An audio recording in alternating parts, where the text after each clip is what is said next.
Hi, this is Andy. Over 300 episodes ago, we were joined by Roger L. Martin to talk about ideas from his book, The Opposable Mind. In the years since, I've personally benefited from Roger's insights in books such as The Design of Business and Creating Great Choices. Roger joins us again in this episode to talk about his newest book entitled A New Way to Think, Your Guide to Superior Management Effectiveness. Now, if you just glanced at the book, you might think it's only relevant to CEOs and other top leaders. But there are ideas in this book that anyone leading projects and teams would benefit from. In today's discussion, Roger will talk about the value and pitfalls of following popular models. He'll share insights on why we need to get closer to the customer, and actually how one of his friends and co-authors did that as CEO of Procter Gamble. You'll hear Roger explain why the familiar solution usually trumps the perfect one, and why we might just make better decisions if we focus on what must be true instead of what is true. We'll talk about that and so much more. It's a conversation I've been looking forward to sharing with you for many weeks. Hey, quick note, if you'd like some new ways to think as a leader, I invite you to join our Lead 52 family. It's a global group of leaders who are committed to transforming our ability to lead and deliver. It's 52 weeks of leadership learning delivered right to your inbox, taking less than 5 minutes a week, and it's all for free. Learn more and sign up at getlead52.com. Let's jump into today's discussion with Roger L. Martin about his book, A New Way to Think. So Roger, thanks for joining us again on the People and Projects podcast. Oh, it's great to be back, Andy. And it's nice to recall back all the way to 2007 for the Opposable Mind. That's a nice thought. Yeah. Before we get into the book, I'd love for listeners to learn just a little bit more about you. And this is why. You've always amazed me as someone who sees things differently or questions current thinking and finds options that others don't initially see. So it's kind of an odd question, but can you think of anything from your years growing up that might have helped form that ability in you? Or were there signs of that in young Roger in your early years? It's a good question because I attribute it to one thing about my father and one thing about my mother.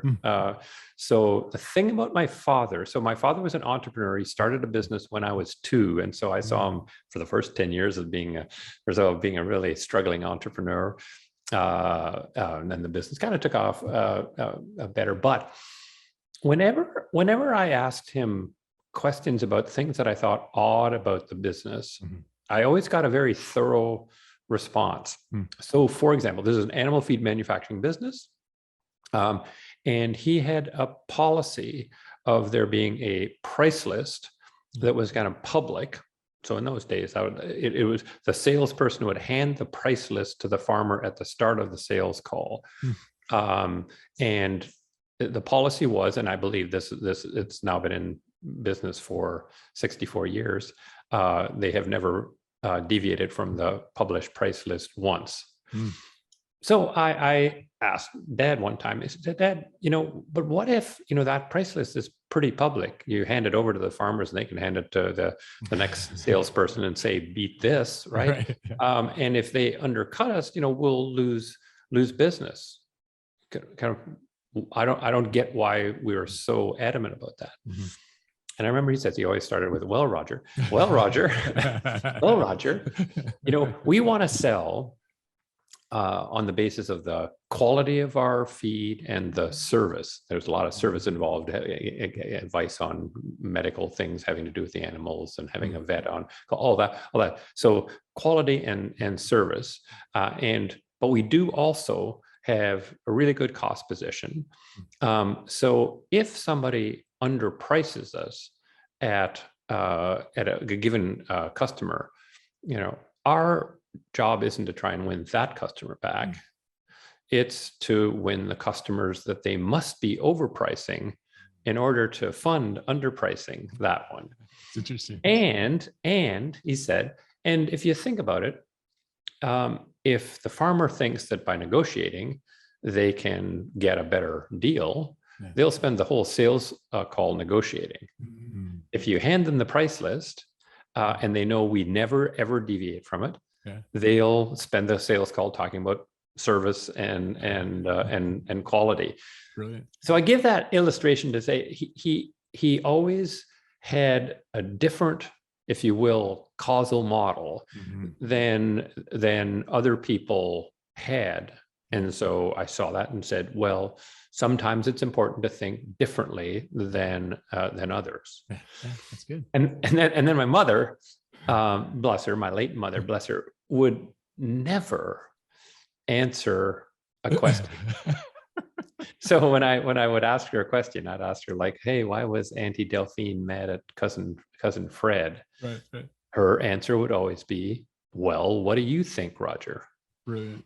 Yeah. And I would come up with something, and she'd say, "Well, why do you think that? And could it be something else?" And whatever. So I kind of got used to being forced to think through how I should think about something rather than being given the here's how you should think about it. And I think between those two, I was just always interested when somebody would say something to me, my reaction would be maybe, right?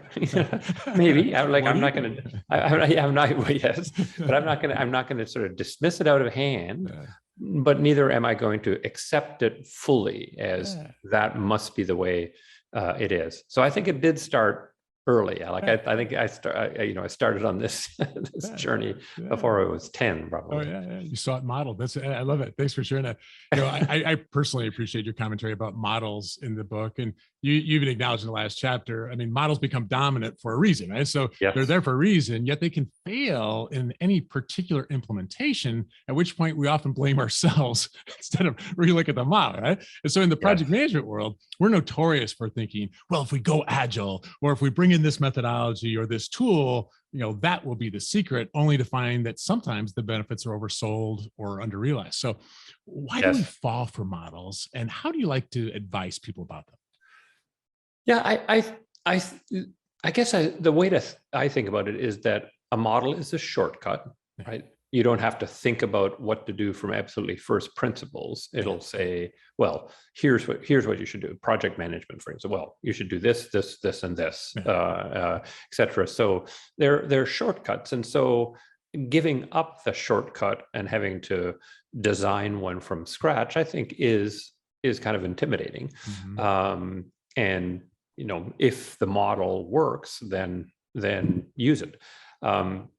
But I do think it does get seductive, and you start convincing yourself, well, it's going to work next time, or it worked well enough, or whatever. Instead, or my last company it worked, and now here. Yes, exactly.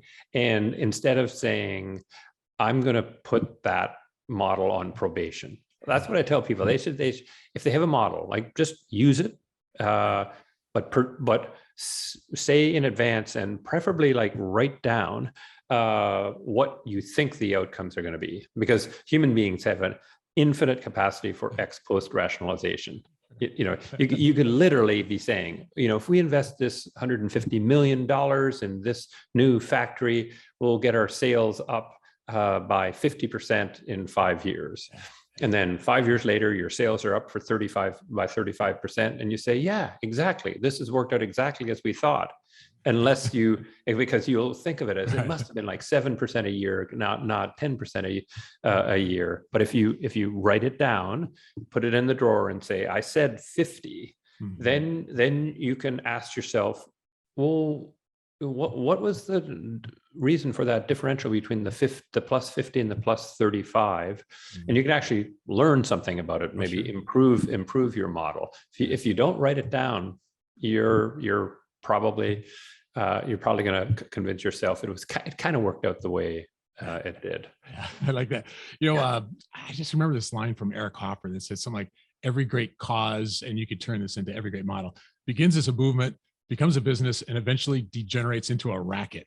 It made me think that, because how some people they turn it into what the TED Talk gets turned into a book, it's turned into a thing, and it becomes. I'm not saying it really a racket, but you know what I'm saying. It almost it becomes so generic that it's not tuned to the individual company.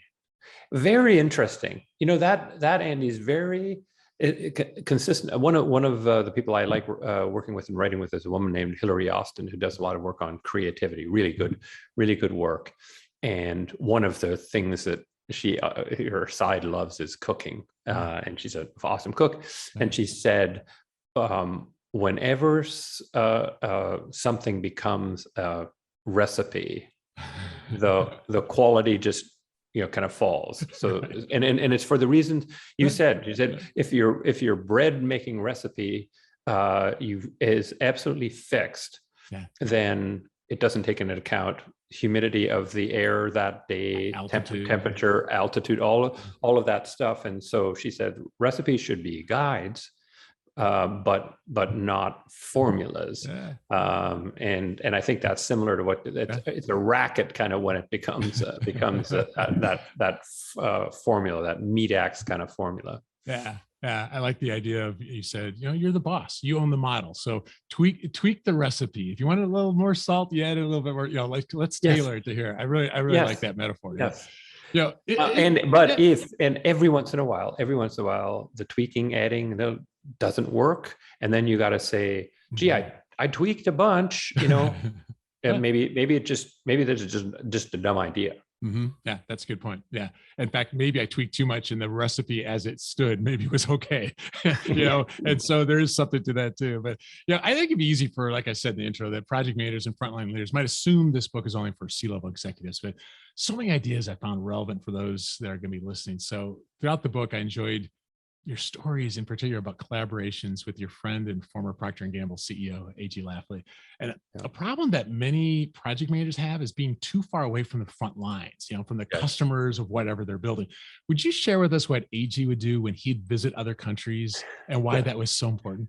Yeah, no, it was so interesting. So he, like, a big global company like that, there's all sorts of demand from the far-flung kind of empire to come and visit. Like it could be, we're opening a new factory. The president of Turkey is coming, so the president of Procter and Gamble Turkey says, we got to have the global CEO at that meeting. And AG always tried to accommodate, but he had a rule.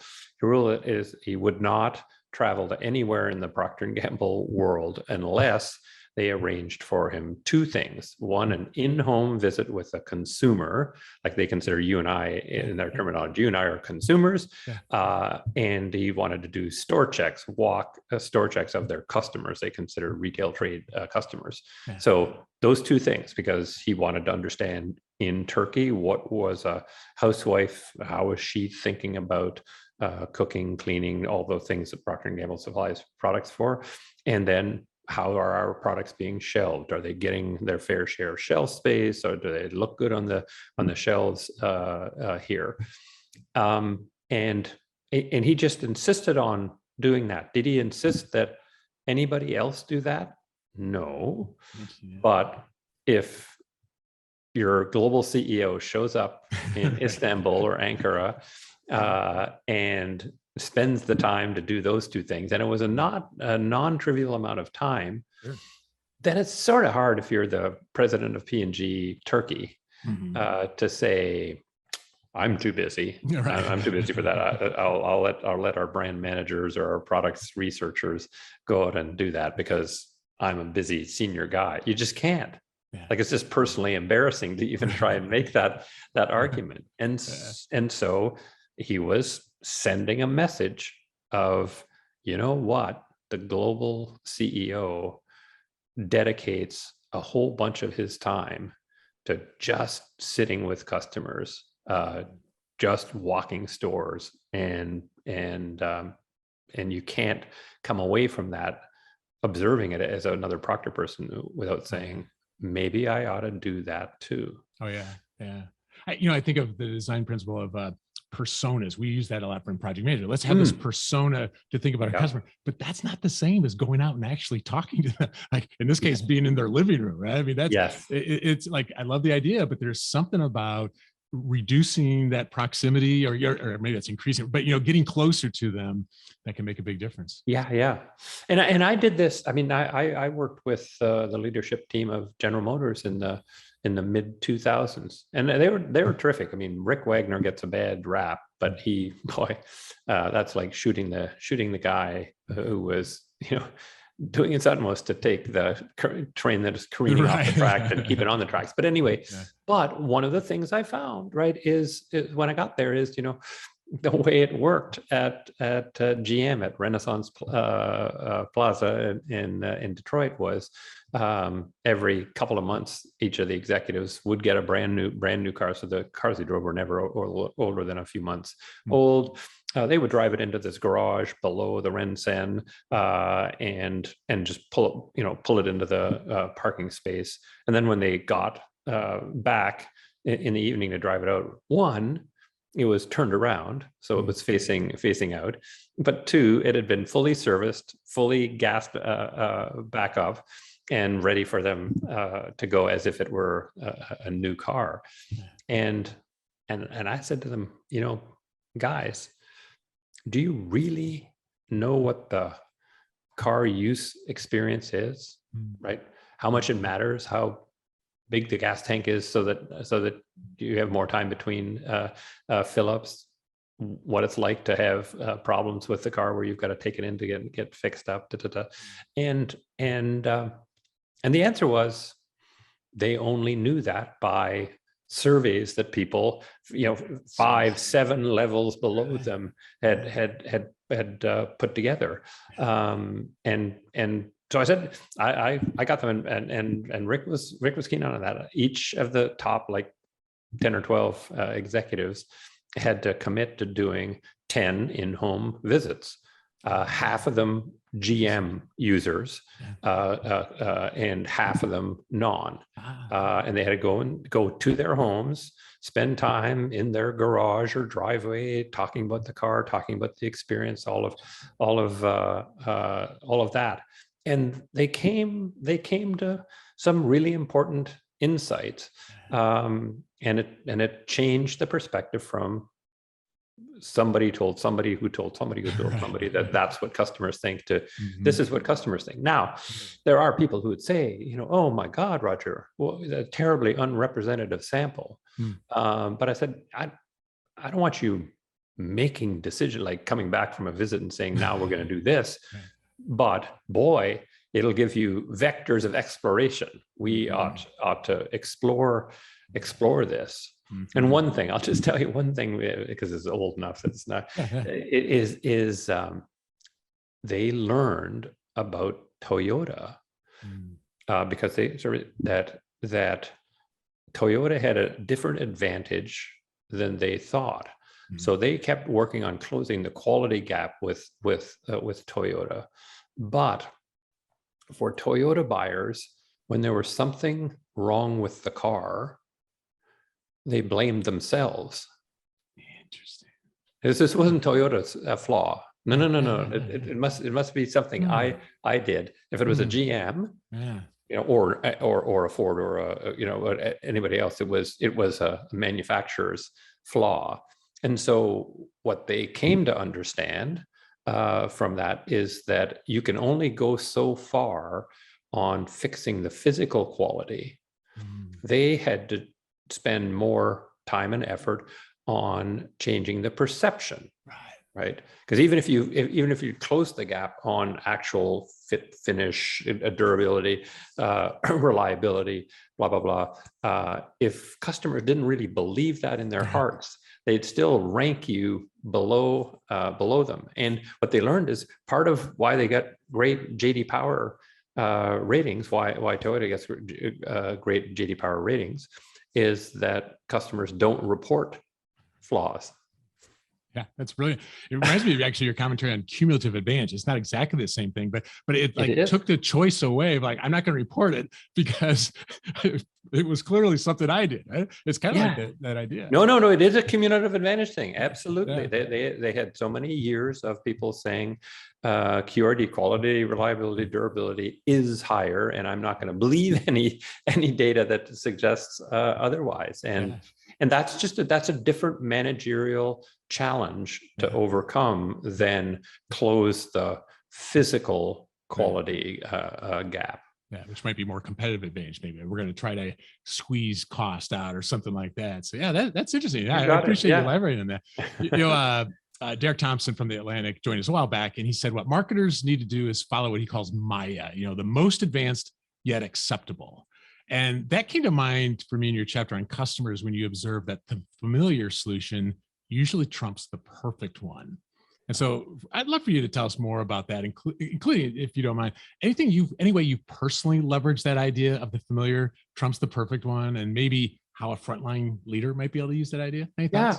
Yeah, no, absolutely. I mean, I do think it applies equally to the front line, because the front line will have lots of still employees working for them, and so the point of it is, the core point is that we now know, thanks to all the advances in brain science, we know now how important habit is and how important the subconscious is. So there's this view that loyalty, customer loyalty, is the most important thing.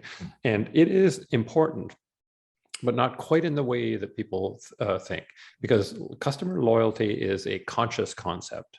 It's Andy goes and buys whatever Colgate toothpaste 50 straight times, and it works well for him. So Andy consciously is loyal, when actually what's the stronger driver is Andy's subconscious has now decided that it is comfortable with and familiar with Colgate.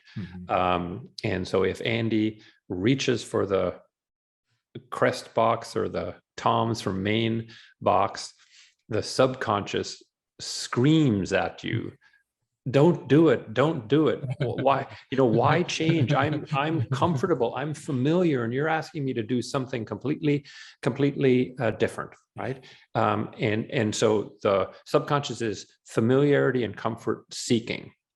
So what that says is you just have to be careful of changing things, right? You have to have a real reason for doing it. And if you're going to change something, so even if you're kind of, I don't know, running a plant, and you say to your employees, and you got, I don't know, 30 people in the plant reporting to you, and you say, we're going to change the way shifts are run. What you will get is way more sort of agitation and worry and complaints than you would imagine. Even if you say, you're speaking to the, so I'm the plant manager and I'm making this change, and I'm saying, Andy, here's how it's going to make your life easier. It's going to be actually better for you. I'm communicating with your conscious, right? I'm trying to get your conscious to process the argument I'm making and say, gee, Roger, you're so right. Meanwhile, your subconscious is just saying, oh my God, we know exactly what to do when we get here. We know exactly what's going to happen when we get here. And this guy is saying it's going to be totally different. You have to take that into account to a much greater extent than you might have. And so, right, if you say things like, we're going to migrate over the next year to this different way of working, and we're going to try some little tweaks on what we're doing now, and have 50 steps that'll take us from where we are now to there. The subconscious will be, I wish he wasn't doing that. I don't know where Roger gets his goofball ideas, but I am not going to tell Andy to resign, kind of get a revolt started. Right. It'll just calm down and say, okay, they're going to change one thing out of my life, and I can deal with that. So you just at every level of the organization, you'd be more conscious of the challenge of keeping comfort and familiarity going. And this is why it's so dangerous when these companies on their website completely kind of refresh their website, and they think it's all, oh, it's going to be fewer clicks and and all this stuff, and it's I think it's so often a disaster, because what happens, so I'll give you an example. So sports app. So I'm a sportsaholic, and so I have on my phone, I have a sports app, and I always used to use cbssports.com, and it had this built-in advantage over all other apps, which is I knew how to navigate around it. I knew the look and feel and everything. And so I didn't wake up every morning and say, I should do a comparison of CBS Sports with ESPN and all this. Right. I didn't. Yeah. Until one day, CBS Sports.com did a big refresh, which they trumpeted, and that was the day I said, it's time to do a kind of fundamental assessment to see going forward, because CBSSports.com, my CBSSports.com, had been removed from the market. Mm-hmm. There was a new CBSSports.com replacing it, but it had no connection with me to the old one because it required me to learn a kind of new navigation, have a completely new look or feel.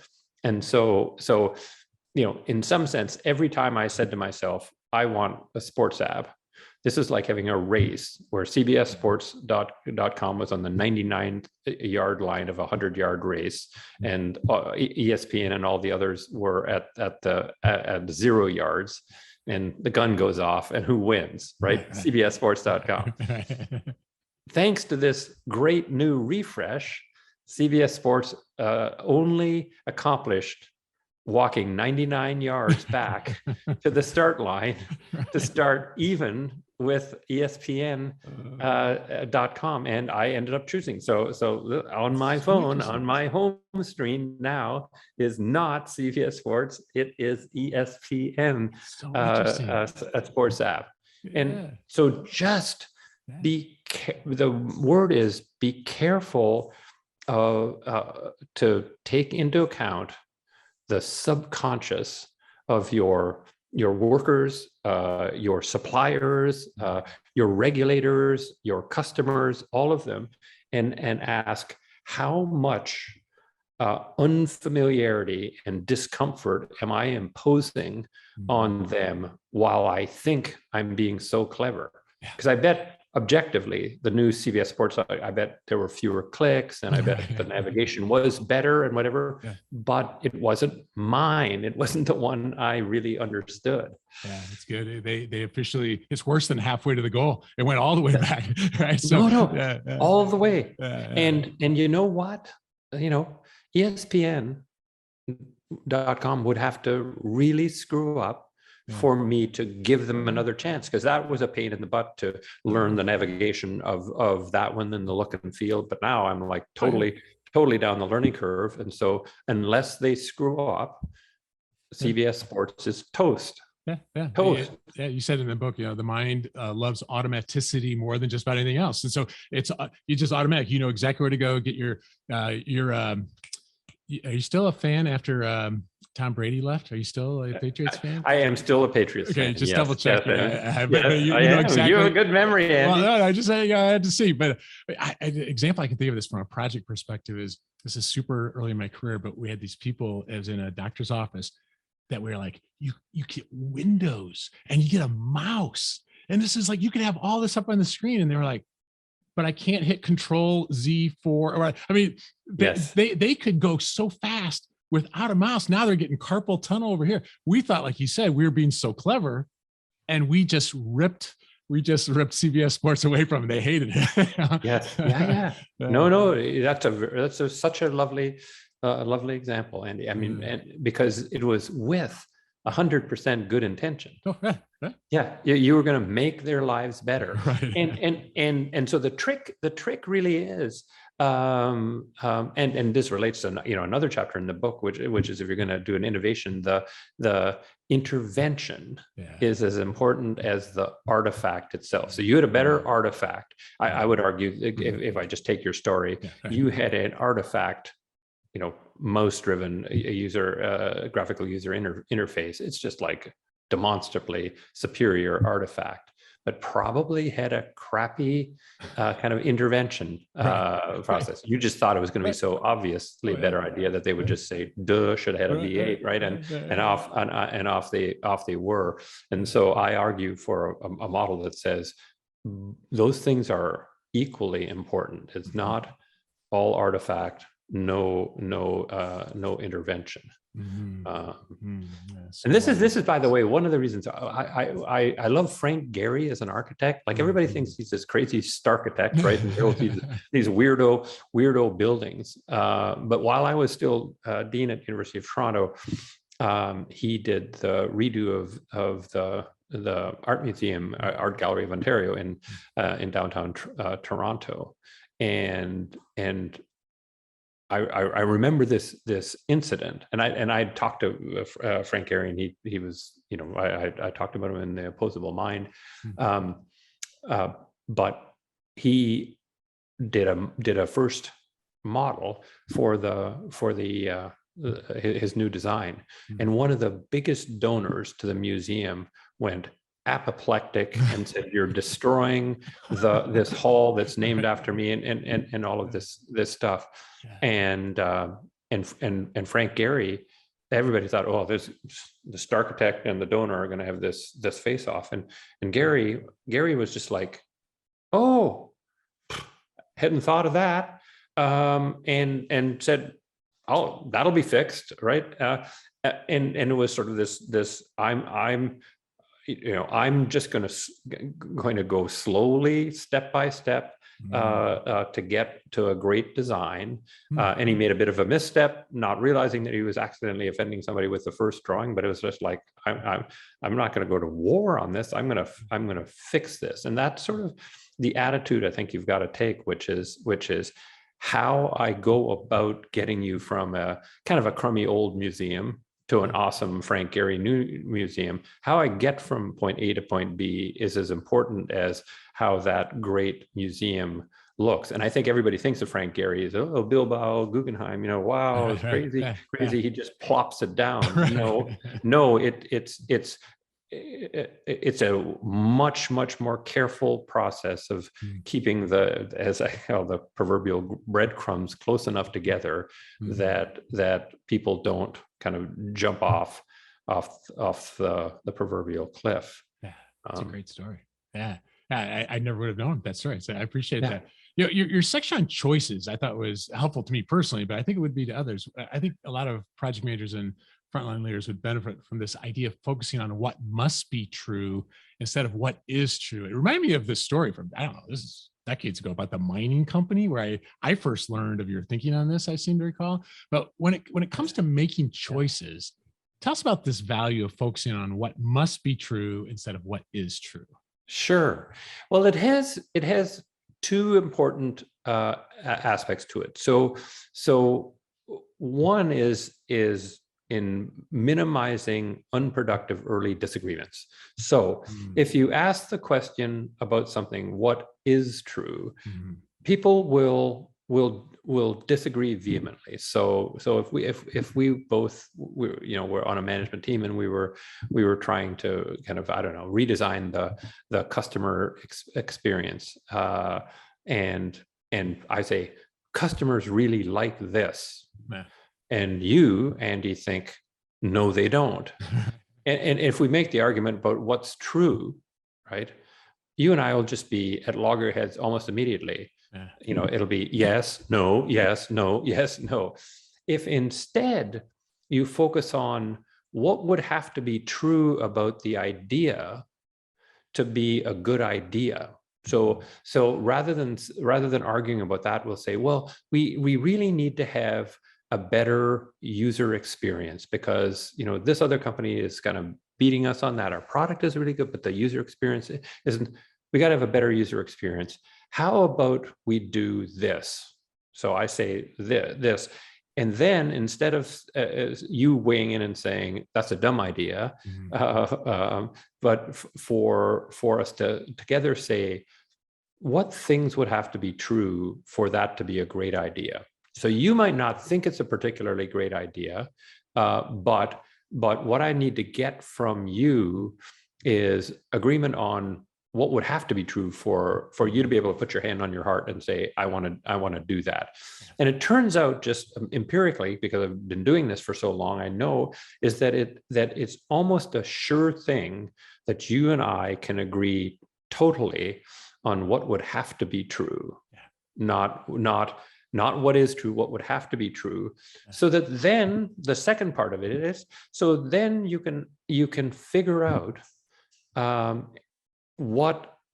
whether or not we can make true what would need to be true, or if it happens to be true already. So that becomes a testable proposition, right? Let's go out, because what's absolutely critical to this idea of improving the user experience, what has to be true about that, we can go out and test. Is this and this and this true? And if it's not true, we know what we'd have to make happen. It's like, it's like Steve Jobs, right? It's like, will they pay 3 times the price for a MP3 player if it's white and has this little wheelie on it? Mm-hmm. Answer is kind of no. But what if we made it possible for them to download songs really easy on them, like one at a time rather than an album, right? Then you can figure out what you'd have to make true. Well, we'd have to create, Apple Music, and we'd have to do a whole bunch of licensing deals and create the music store and the like. So if you ask the what would have to be true question, you can start figuring out what you'd have to build to make the thing that would have to be true, rather than arguing about whether it is or isn't true now. Who cares in some sense? Yeah. It's can you make it true? So here's a way you've influenced me, and I've been doing this for over a decade now because of you, is when I'm working on a project, I don't ask somebody, hey, what are your assumptions? What I'll say is, what must be true for this plan to work? Which is their assumptions, right? But if you say assumptions, I go, oh, the technology works, customers like it. But I say, wait, what must be true? Now they may say that the technology works, the customer like it, but then we can kind of assess how likely do we think that's to be true, or we can take your idea, write it, so to speak, and put it in a drawer. Like we can document, and then later on just find out, hey, how did that turn out? That's kind of a variation of the idea, right? Yeah, no, it is. And I think even if they come back with the generic answer, well, the technology's got to be good, I think it's easier to probe it. Okay, what exactly about the technology would have to be true? Like you can take it down from the 100,000 foot level to the more actionable 10,000 foot level, and take that spec to your engineers and say, could we make make that feature kind of happen, a user and could we do it at a reasonable cost? Go look at that, and that would then feed into your logic. I like that. I hadn't, for what it's worth, I hadn't thought of it like that in terms of a project. Right, that's a project management tool. Really, like I first started created it as a strategy choice tool, but I think you're right that it's sort of it's a tool that can be applied to any initiative, and a project is an initiative. So that's a good topic. I've learned something here today. Well, I've used it for decades, thanks to you. But something else that I just think in the book people would benefit from is your commentary on culture, because we've had Ed Schein on a couple of times. He shared his model. He's awesome. Yeah, but still, right now in his mid-90s, right? But Marcus Buckingham was on, and he was like, "Oh, culture's not a thing." So everyone's got their own spin on it. But how do you like to explain organizational culture of what it is, and I guess that could probably be like an hour-long conversation. But what do we often misunderstand about culture? Sure. Well, I guess I have a pretty simple view of culture. Culture is just the shared set of norms and interpretations employees have and utilize when working together. So we have a culture if you and I are listening. Let's say we're in marketing and we're listening to a sales guy, and we say, they're doing what those sales guys always do. They're like overselling and whatever. That's a culture, because we both have the same kind of shared understanding. If everybody in an organization looks at something that's gone on and has a different interpretation, you don't have a strong culture. It's if the interpretation is almost the same for everyone, you have a strong culture. And so culture takes shape by people working together. Mhm. People kind of think culture, oh, the culture is driven by the incentive structure. The culture is driven by the organizational structure. It's not really. Because what people observe in organizations is interactions between people as they're doing their work. And so the only way to change culture, in my view, is to start to influence the way people work with one another, so that they have a different expectation, understanding of how things work around here. Mhm. And so if the CEO at the top of the company, when something goes wrong, he or she tries to find the person that they can causally blame for it, and then beat the crap out of them, like fire them or demote them or whatever. Yeah. Then you're going to have a culture, right, of hiding bad news from people on top, trying to make sure that your name isn't on a document saying that you're responsible for this or that. Lots and lots of meetings where consensus is created, so that even if it takes forever and waters everything down, so that 20 people's name are on the paper, so that the boss can't fire all of you. Like, that's the culture that you get. Mhm. And so if you want to change culture, you have to change your own behavior. And the farther up the food chain the behavior change happens, the better. Mhm. Because it's hard if you're a business unit president and you say, in its business unit, we're going to have this, I'm going to start behaving this way so that we get this kind of interpretation of things. But then your boss starts acting completely differently. It's hard. But it's it's sort of a Gandhi thing, right?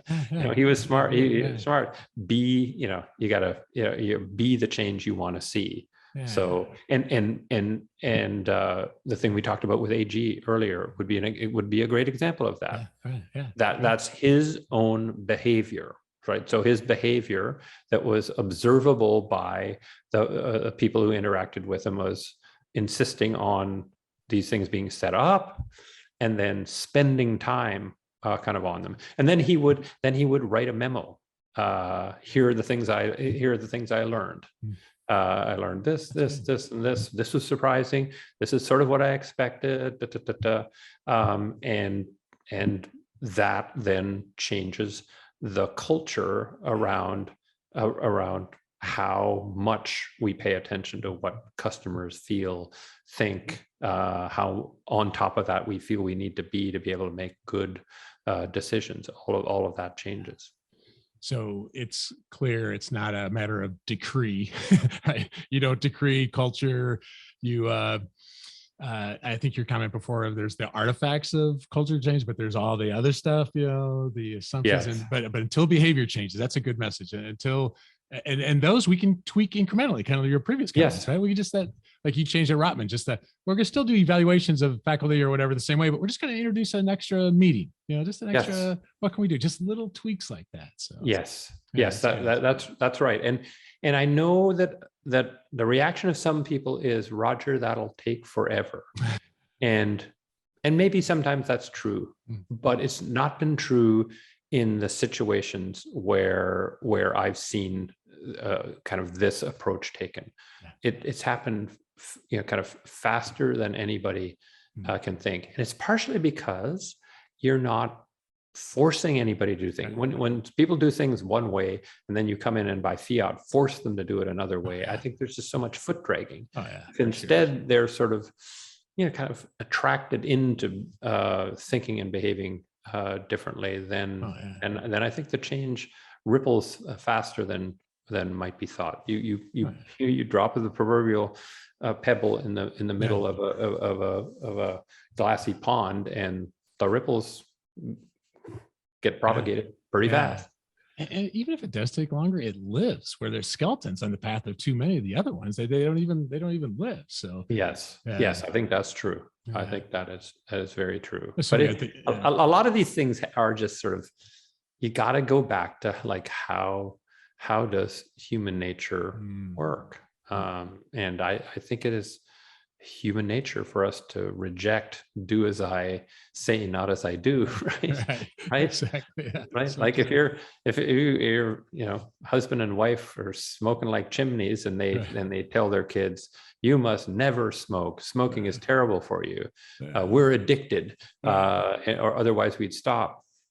The Yeah. kid's going to be smoking in no time, Oh right? man, I won't say it haunts me as a parent there, Roger, but I relate to that a lot for sure. Yeah, there's so many things I would love to talk to you about, but let me end it with this. And it's really not even about the book; it's about projects, because authoring a book is a project, right? And you've had a dozen or so of those, not to mention all the countless initiatives from way back in your Monitor days to, Yeah. I mean, over your career. What are a couple of the most important lessons you've personally learned about how to successfully deliver a project? I really think that it's upfront thinking. Mhm. And if we've got a minute, I'll tell you Yeah. the story that this relates to. So there's Yeah. a great professor at HBS named Jan Rivkin. He's a very senior, Yeah, you like mentioned Jan in the associate book. dean Yeah. in the book, right? Yeah. And right, he was, before that, he was at Monitor Company. He was the best case team leader, and his grades, his upward feedback were so off the charts. I had to figure out, I went and did a little research project, as I talked about in the book, on how the heck did Jan get like crazy good ratings. And the biggest answer was, he didn't jump into projects quickly in sort of a standardized way. It's like, you do this, you do this, you do this. He would sit down with the entire team and talk through what we were trying to accomplish. Like, a client wants us to accomplish this. How should we even think about approaching this? And there'd be people who say, that's pretty unleaderly. You don't even go in with a, here's how we're going to get it done Right. and rally the troops around it. Nope. It was like, how are we going to do this? And some people would say, that's okay. But what about on like a really fast turnaround project? Yeah. He did it regardless of if this was our fastest projects often were acquisition analysis. One of our good clients calls up and says, we're thinking about buying this, and we need this project done in like 2 weeks, not 6 months. Same thing, Jan. You hand it over to Jan. Jan gets the whole team together for this meeting that might be 3 or 4 hours, and that's like whatever 7% of the entire project time available, but still. And what it did was by thinking it through more, you eliminated huge swaths of rework, right? Things that you just went off and did, hoping that they would be relevant, and then they turn out not to be. People were kind of all collectively on the same page about what we were all trying to accomplish, and then they knew their role in what they were trying to accomplish. Whatever task they were doing, they could say in the middle of it, what does the answer to this task, how does that have to plug into the overall thing? They didn't get lost on that front, and so his team members were productive, and that's why they loved him. They could feel both highly productive, and they could see their role in having a successful outcome. So that's the biggest advice I could give on projects. No matter how urgent and busy it seems, taking the time it's a little bit of like, kind of measure twice, cut once, kind of from sewing would be my thought. It seems like it's kind of an alignment thing, like this roles and responsibilities, because a lot of your writing is joint efforts, right? And I guess David is more of an editor than a co-writer, but you've had plenty of co-authors too. Yeah, and my guess is if you don't get alignment of roles and responsibilities, that's going to be a more difficult project, right? Absolutely. But absolutely. And David Champion, who's been my editor, that is a collaboration. And people often ask me, like, how is it that you can write so many HBR articles and get them kind of accepted? And I have a great writing partner in David Champion. lucky to have him. Yeah. But you're right. Jennifer Rial, AG was awesome to work with. Yeah. But you're right.